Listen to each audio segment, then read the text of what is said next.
Okay, so today we're going to have lab and we're going to look at the survey.save data file. And this is a survey of folks looking at a number of variables, especially related to stress and what variables predict stress and so forth.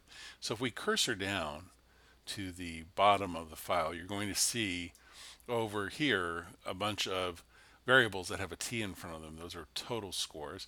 And I've modified just a little bit the labels so they're a little more interpretable. So your labels might look just a bit differently, but concentrate on what's over here in the variable name.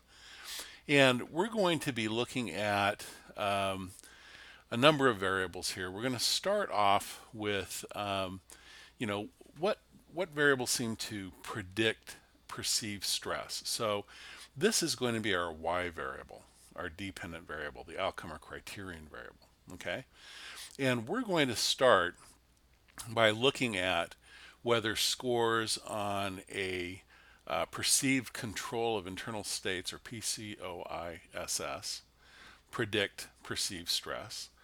And we're also going to see whether or not a score on a mastery scale, this right here, this total score on the mastery scale, predicts perceived stress. And then we're going to see if the two scores together predict perceived stress. Okay, so those are the ones that we're going to work with. And so for this particular exercise, we're going to address these first two questions. How well do the measures of control, mastery, PCOISS, predict perceived stress? How much variance in perceived stress scores can be explained by scores on these two scales? And to do this, we're going to run what's called a standard regression. Okay? The second question we're going to ask is, which is the best predictor of perceived stress? Control of external events, the mastery scale, scores on that, or scores on the control of internal state scale, the PCOISS. Okay, so the first regression that we run will be a standard regression. It's going to help us answer these two questions. Then we're going to, in the next video, we're going to ask the question, if we control for the possible effect of age and socially desirable responding, is this set of variables, meaning these two variables, still able to predict a significant amount of variance in perceived stress? So this is one of the ways that we might try to get to whether or not other variables like age and social desirability moderate the relationship between mastery and the two mastery measures and PCOISS, whether it moderates the relationship of these variables with our perceived stress scores. So this will be one of the ways we can look at a moderating relationship. So there's really two regressions that we're going to run. In the first regression, we're going to answer these two questions. And then in the second regression, we're going to try to answer questions about the moderator. So this first video will deal with the standard regression, and then the second video will deal with the hierarchical regression. Okay, so we're going to move this over here. Let's go over to variable view. I'm sorry, to data view. And if we come over here and then look at the variable for total stress, where is it? Right here. Okay, you'll notice that this is not a Likert 1 to 7 scale. In fact, these scores range pretty broadly. We got some 40s, some 16s, or so forth. Higher scores mean more stress. Okay, and then if we look at the mastery scale, we also see that it's not a 1 to 7 scale. So we have some range here in the scores, which will affect our variability as well. Okay, so we're going to click on Analyze to start the analysis, and we're going to go to Regression, and then let's go to Linear. Okay, and you can see there's a whole bunch of different types of regressions there. That's what we call graduate school. All right, at the undergrad level, we're going to focus on linear regression, but there's a whole bunch of other ones. Just for your information, when you come down here and you see binary logistic, this is where we would do logistic regression, and you do that if the outcome or criterion variable y is not continuous, if it is dichotomous. Okay, so you're trying to predict whether or not, say, an event would occur. You'd use logistic regression, but we're not going to cover that. So let's go to linear regression. We're going to click on that. And what I'd like you to do is enter in to the dependent variable the total score perceived stress scale. Okay. And then we're going to enter in as the predictors, or independent variables, the total score, perceived control of internal states. And again, your label will look a little different. So just focus on the actual variable name, TPCOISS, and then TMAST. Okay, that's how you'll find it in this list over here. But your label will look a little different than mine because I modified mine so it'd be a little clearer what I was working with. Okay, and we're going to make sure that we're using what's called the enter method. And this is the most common method that's used in regression. Basically, what it's going to do is simultaneously enter the predictors in and try to determine of these two predictors which one seems to have the strongest relationship with perceived stress. So you enter in perceived control of internal states, and then mastery scale goes in as well.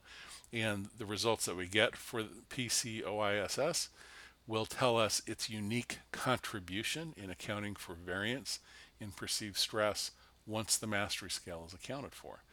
Okay, so we're going to go under statistics now. And what I'd like you to do is click all of these off. So estimates, confidence interval, model fit. We're going to skip R-squared change for now. Descriptives, part and partial correlations, collinearity diagnostics, and those are basically diagnostics that help us understand whether or not our predictors are highly correlated together. In general, multiple regression doesn't particularly get excited when predictor variables are highly correlated with one another. We would like to have independent variables that are kind of different from one another, predictors that are different from one another. Click case-wise diagnostics, okay, and we'll hit continue. Okay, under options, just make sure that exclude cases pairwise is clicked off and that all your options look like that. Okay. And then when we go under plots, what we're going to do is we're going to plot the residuals against the predictors. And the reason that we're going to want to do that is it'll help give us some idea whether or not we have a curvilinear relationship in the data. Okay, so this will be for residual analysis. And residual analysis is kind of a complicated topic. We're going to just touch on it pretty briefly in this course. But I think the main takeaway is that there are ways to check whether or not your data are in fact consistent with an analysis that is linear in its orientation. Okay, so, and we're going to take a quick look to see how that works. And I'll just give you a very cursory explanation of what you're looking for. Okay, and then normal probability plot when we look at the standardized residuals. Okay, so we're going to say continue. And that's pretty much what we want to do. Palin is going to also ask you to click off for Mahalanobis distances and Cooks. Again, this is looking at some underlying assumptions regarding the way that data are distributed and residuals are distributed. Hold on. Sorry about that. So we're going to go ahead and click those off. Alrighty. And that, just so you know, that was my wife calling me. So I'm already in trouble apparently. So I think I'm going to be in bigger trouble for not taking that call. Okay, so here we go. And we're going to come down here, go ahead and click OK, and it's going to produce a big output for us. Okay, and so the challenge is going to be just to kind of go through this output and make sense of it. So let's step through it briefly. You'll see some scripting up here that basically tells you what SPSS did, documents it. Here's our descriptive statistics. So here's the mean for the total score for the perceived stress scale, the mean for the perceived control of internal states, and then the mastery total score for the mastery scale. Okay. She really wants to get a hold of me. Okay, so I think I probably should skip through this fairly quickly. No, I'm just kidding. We'll get through this. Okay. Okay, so here are our means. There's our standard deviation, and we have a pretty good sized data set. So those ends look really good, especially when you're dealing with just 3 variables. Okay, now we come down to the next thing, which is the correlation table. And what we're looking for here, we really don't want to see high correlations between our predictor variables. And what we're seeing here is that, yeah, that total score, perceived control of internal states, and then the total mastery score. Okay, these are variables just sort of getting to, how much somebody feels like they're in control of their own situation. If we look at the correlation between the two, it's at 0.521. That's a reasonably decent correlation. Now, whether it's high enough for us to be concerned about what's called multicollinearity, we'll find out in some of the diagnostics. But generally, we don't want to see correlations of that magnitude between our predictor variables, because what that means is you've got two variables that are sharing a lot of variation between each other. So if they're sharing a lot of variation between each other, it gets harder for them as a set to account for more variation in the dependent variable.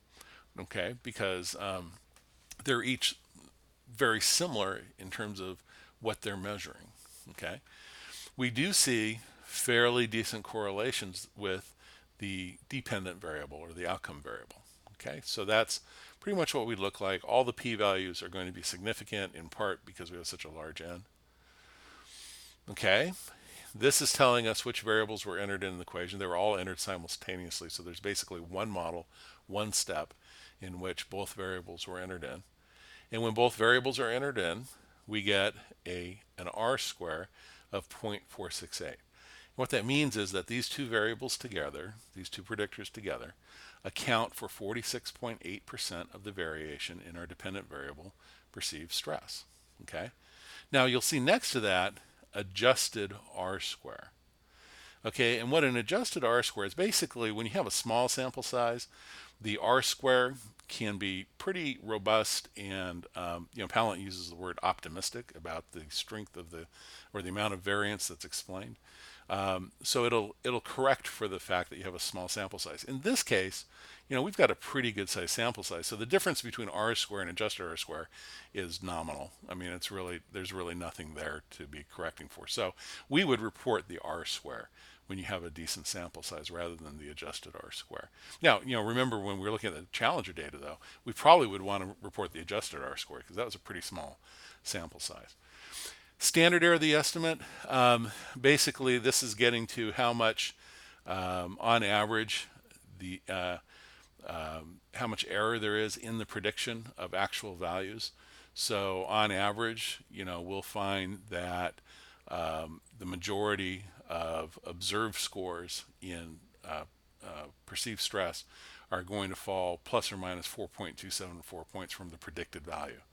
Okay, so that gives us some idea in standard terms of the degree to which our prediction has some error residual in the prediction. Okay. Then we come down to our NOVA table. And again, what we're looking for here is a significant F value to tell us that our model is in fact significantly predicting variance in the dependent variable or the outcome variable. And we've got a big F. Okay, so you look across here where it says regression. That's the F ratio for our regression model. Okay, then there's residual. This is all the error involved. And you end up with an F of 186.341. It is highly significant, 0.000, so that we would write that down as p less than 0.001. And then if we want to find out more now about how this all pans out, we're going to go to the coefficients table. And the coefficients table, again, recall that this is going to help us understand which of the predictors is the most important predictor. Okay, so we have our unstandardized coefficients here, right? And they have values which are difficult to interpret because these are on different scales, right? So when you're looking at the unstandardized coefficients, you can't really compare these unstandardized betas with one another because they're in completely different units. So we're going to come across then to the standardized coefficients. These are the betas.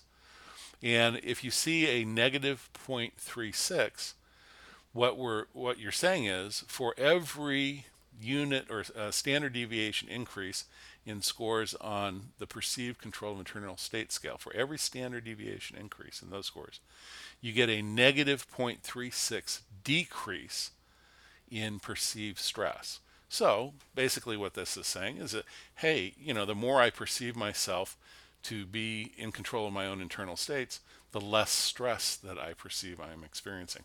And the same is true for the mastery scale, which is measuring mastery of ability to do things. The more mastery you think you have of activities, of yourself, and so forth, then the less stress that somebody will experience. So these are, it doesn't surprise us that these standardized coefficients should be negative. But just what you need to keep in mind is these are in standard deviation units. Okay, so everything's been standardized so we can interpret them on the same scale. Now, the big question in terms of evaluating whether these are significant predictors of the outcome or criterion variable involves a t-test and a p-value associated with it. And basically what's happening in this t-test is these standardized coefficients are being evaluated to see if they are significantly different from zero. The null hypothesis would state that these standardized beta coefficients should be zero. Okay. Now the question is, are these enough different from zero for us to reject that null hypothesis? And we come over here to the sig column for the p-value, and this basically says, yeah, that those are not expected, in a null distribution. So both of these variables significantly predict variance in the criterion or outcome variable. Okay. We're now going to come over here. Pallant will talk a little bit about these correlations, so I'm going to skip over that. There's also some collinearity statistics that are being tested here. And the two that we're looking at are tolerance and then VIF. And I'm going to have to go back for just a second within Pallant. And if you look at page 159 on Pallant, you may not have your book with you right now, but if you're at home, why don't you pull Pallant out and look at page 159. And Pallant gives some brief definitions of tolerance and VIF. And tolerance is defined as an indicator of how much of the variability of the specified independent variable is not explained by the other independent variables in the model. So basically, when you see 0.729, what that's telling you is about 72% of the variability in PCOISS is not shared with the mastery scale. Now, that's a pretty good value. What we don't want to see are low values here. If we see a value under 0.10, that means that there's very little unique variability in the PCOISS scale, and that would be consistent with multicollinearity, that the two predictor variables are highly related to each other. The VIF is called the variance inflation factor, and it's simply the inverse of the tolerance value. So it's 1 divided by tolerance. So 1 divided by 0.729 is 1.372. If you have a multicollinearity problem, this value is going to get very big.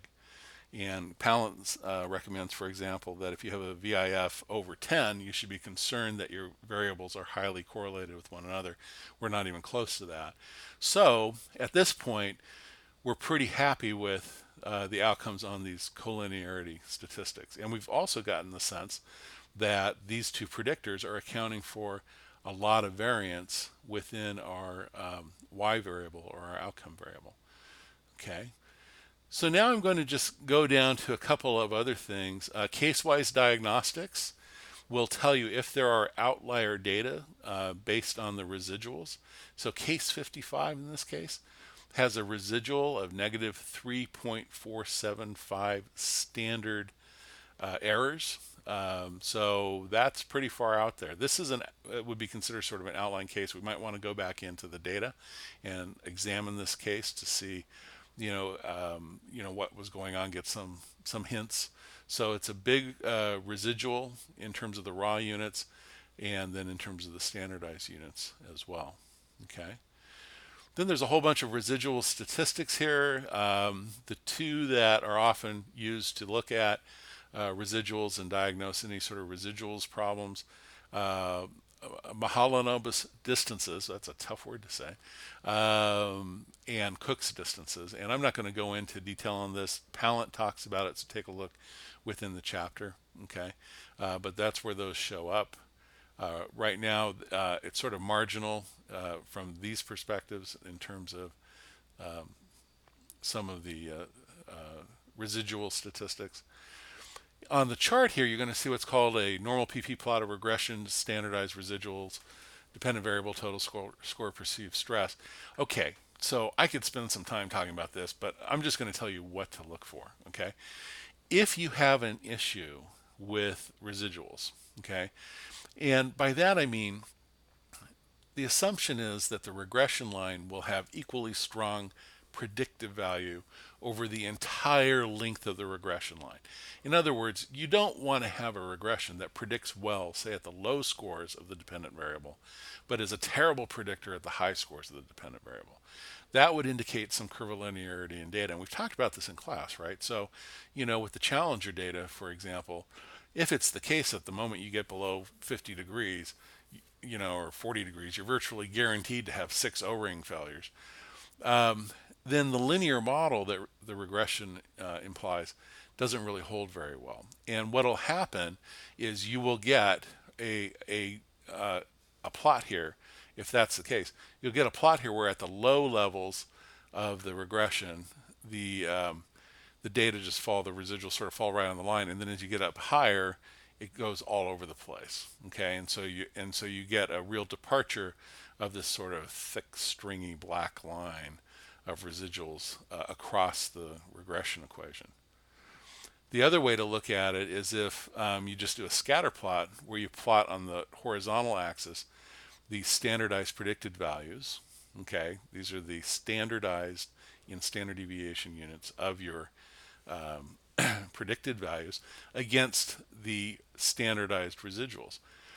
Now, what you want to see is what we get here, which is this sort of big cloud or box-like distribution of those residuals. Okay, you don't want to see any sort of pattern or slope to the data, because what this is saying is when you see something like this, it looks like a cloud or a rectangular distribution, right? I could draw a box around this. Okay, when you see this cloud, basically what that says is no matter how big the predicted value was in standard units, okay, right, going all the way up to 4, all the way down to 4, -4, and so forth, no matter how big that value was, we seem to see pretty much equivalent residual error. Okay, then there's no pattern to it. Okay, it's just a blob.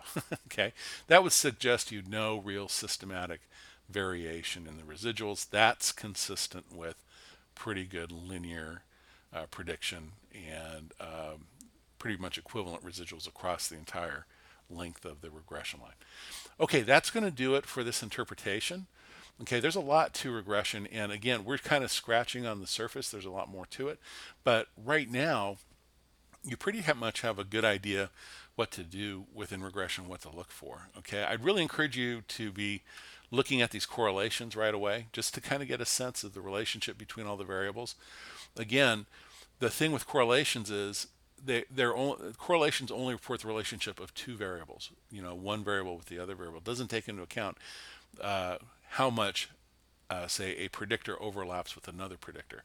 So these correlations, even though they may be strong, they don't give us any sense of the covariance between the predictor variables. So that's one of the reasons why we do a regression, because once you get down to the regression and into this coefficient table, this table is telling you how much a predictor variable contributes or explains in terms of the variance in the dependent variable.